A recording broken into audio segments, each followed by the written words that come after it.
Executive action and not many new initiatives. The State of the Union address that's shaping up to feature a lot more confrontation than compromise. This is Special Report.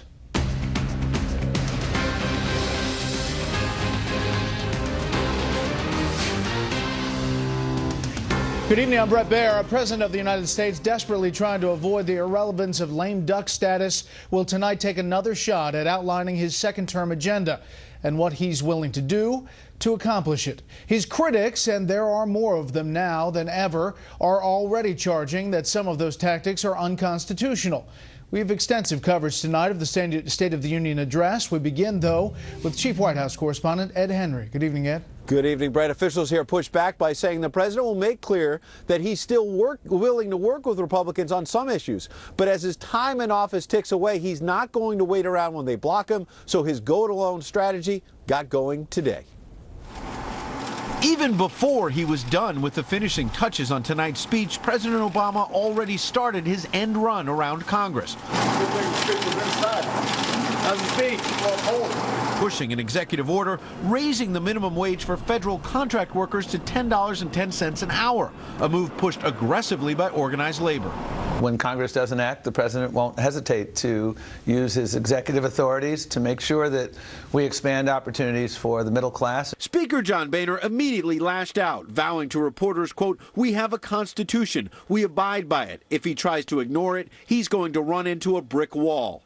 Boehner added that since this executive order only affects future federal contracts, he thinks it was signed for show. How many people, Mr. President, will this executive action actually help? I suspect the answer is somewhere close to zero. White House aides say the move will help many food service workers, janitors, and construction workers. Though when pressed on numbers, officials hedged.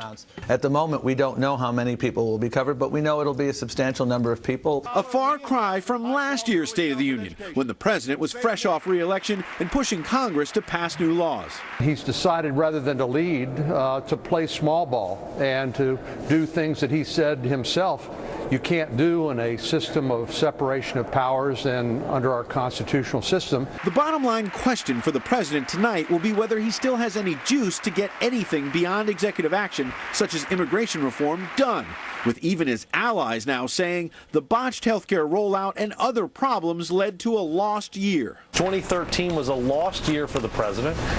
He was buffeted by crisis after crisis, and I think the test of this speech will be, do the American people that do watch, do they feel like this president has a plan to get some of those things done? The toll can be seen in the latest Wall Street Journal NBC News poll. Asked where the country is compared to when the president took office, 31% said better off, 39% said worse off, 29% said the same place. There's a fatigue, and I think Democrats and Republicans both are looking to the future, and not with him as the leadership. Now, the president tonight will also make a populist call for Congress to actually pass a new law raising the minimum wage for all workers across the board. Republicans likely to block that as a job killer, though the president will go to a Costco tomorrow in Maryland because that company has voluntarily decided to lift wages, a sign that the president's executive powers may have limits. Brett? Ed Henry, live on the North Lawn. Ed, thank you. We will hear from some of the president's speech, specific excerpts released from the White House at the bottom of the hour in this show. Fox News Channel coverage of the State of the Union address begins at 8:55 p.m. Eastern Time. One of the more pressing issues for the president and Congress to deal with, next month's anticipated extension of the debt ceiling. Chief Congressional Correspondent Mike Emanuel tells us tonight top Republicans are already warning they will not go quietly. The next fight on Capitol Hill will be extending the government's borrowing authority, but with already $17 trillion in debt, which has increased $7 trillion under President Obama, leading Republicans say the country cannot keep writing a blank check. The American people are deeply concerned about the cumulative national debt of our country. It's now as big as our economy. This is an outrage for the next generation and for their children. Minority Leader Mitch McConnell says Republicans should discuss adding something that reduces the debt or does something positive for the country. But lawmakers differ on what that would be. GOP members in both the House and Senate point to a number of issues that have garnered significant Democratic support in preliminary votes. Repeal of the Obamacare medical device tax, which won a whopping 79 votes in the Senate last spring and earned votes from 17 Democrats in the House.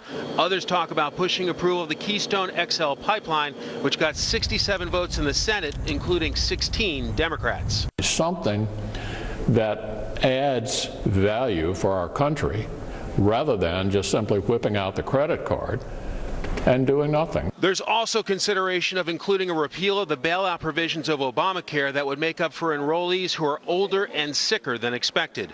But the White House and top Senate Democrats reject any conditions. American people don't want another government shutdown. Why don't they come with a new tune? I guess they can't. Yet other lawmakers say if not now, when will Congress tackle this tough issue? What I hope we have is a serious conversation about the long-term consequences of our debt. If we have that, then we'll deal with it appropriately. If we do not, then it'll be difficult to get my vote. House Speaker John Boehner has said he wants the debt ceiling issue resolved quickly before Democrats start talking about the possibility of default. But Boehner acknowledges the president has said he won't negotiate, and Mr. Obama doesn't seem willing to deal with the government's spending problem without raising taxes, and he says that's not going to happen.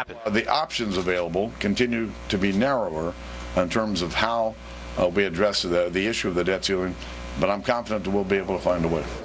Most Republicans seem determined to attach something, even items that some Democrats support, but the president will try to convince them now isn't the time. Brett?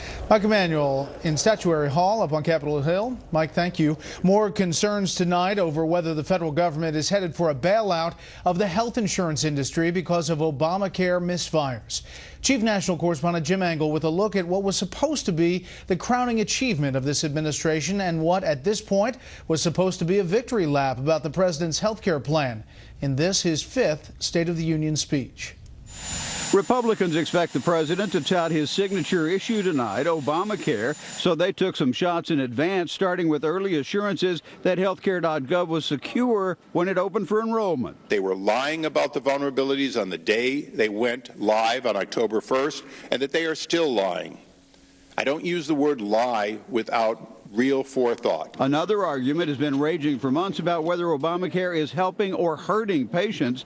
The cost of premiums plus deductibles before anyone gets a penny of benefits was on display today at a news conference with Republican guests for the State of the Union, including Diane Iser, a breast cancer survivor whose policy was canceled and forced into Obamacare. My deductible will increase 300%. My premium will increase 50%. Aaron Hirsch is a self-employed contractor who had a policy in the individual market for his family. It's going to cost me 80% more in premiums, which works out to about $5,500 more a year in premiums that I will have to pay for services that I don't really need. And a leukemia patient who also had her policy canceled. So I ended up enrolling in a private plan where I can at least get my chemotherapy.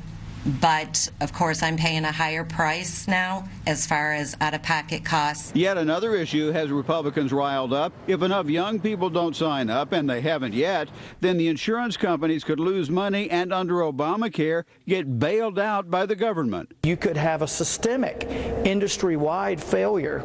And in that case, the risk corridor seems to be the place that the president would go to bail those companies out. Griffin joined Senator Marco Rubio in challenging the bailout, which is more likely because the president kept making changes in the law and in the deadlines, which brought complaints like this from insurance companies. You're making unilateral changes for political reasons. We understand that, but you're making it really difficult on us because we've built our entire business model, our pricing, on what we thought the law was going to be. Now, Senate Republicans offered a new health care alternative Monday, which was roundly criticized by Democrats. And who knows, the president might even take a shot at that tonight. Brett? All right, Jim, thank you. Senate Democrats and Republicans exchanged fire today over the Hobby Lobby case. The Supreme Court will hear arguments on this in the spring. Owners of the arts and crafts chain want an exemption from the Obamacare contraception mandate because of their religious beliefs. Democrats plan to file a brief for the court challenging Hobby Lobby's position. Republicans are countering with a brief of their own. Late today, the House passed a bill to ban abortions from being covered by health plans via exchanges. The president has already threatened to veto no action is expected on this bill in the Senate. Outgoing Oklahoma Senator Tom Coburn, who is battling a recurrence of prostate cancer, says he has lost insurance coverage for his oncologist because of Obamacare. Coburn, himself a physician, is enrolled in an Obamacare plan. Now he says he has to pay for his specialist, a cancer doctor, out of his own pocket. Up next, just how much would it cost you and your family to extend unemployment benefits again? The taxpayer calculator is straight ahead. But first, here's what some of our Fox affiliates across the country are covering tonight. Fox 5 in San Diego with the crash of a Homeland Security drone about 20 miles off the coast. An official says the unarmed drone went down to a technical or mechanical failure. Fox 45 in Baltimore with the rescue of a 10-year-old girl who fell into a 30-foot well. Authorities say the girl was flown to Johns Hopkins Hospital with injuries that were not considered life-threatening. And this is a live look at New Orleans from Fox 8 down there. The big story there tonight, preparation for a major winter storm that's expected to bring snow and ice to the deep south. They're forecasting a ½ inch of freezing rain in the Big Easy. That's tonight's live look outside the Beltway from Special Report. We'll be right back.